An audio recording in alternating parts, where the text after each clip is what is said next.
नमस्कार दोस्तों, स्वागत करते हैं एक और नई वीडियो में। पावर स्टार पवन सिंह के एक और नए गाने का फर्स्ट लुक को रिलीज किया गया है, जिस गाने का नाम है पावे पड़ी और बहुत ही शानदार ये गाना होने वाला है।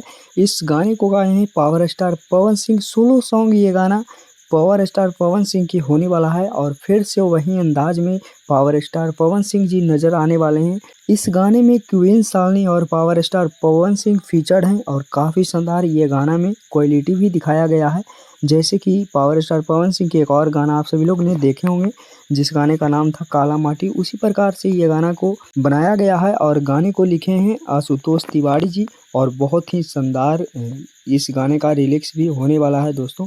और इस गाने में म्यूजिक दिए हैं प्रियांशु सिंह और प्रियांशु सिंह का जलवा ये एक बार फिर से देखने को मिलेगा और बहुत ही जल्द ये गाना को रिलीज किया जाएगा। म्यूजिक मोहल्ला से ये गाना को रिलीज बहुत ही जल्द किया जाएगा और बहुत ही खतरनाक ये गाना होने वाला है। और आज या कल में ये गाना का टीजर भी आप सभी लोगों को देखने को मिलेगा म्यूजिक मोहल्ला से। तो अपडेट कैसा लगा नीचे कमेंट बॉक्स में बताइएगा। मिलते हैं किसी नेक्स्ट वीडियो में किसी नेक्स्ट खबरें के साथ। बने रहेगा हमारे चैनल पे ऐसे ही मजेदार खबरें के लिए। धन्यवाद।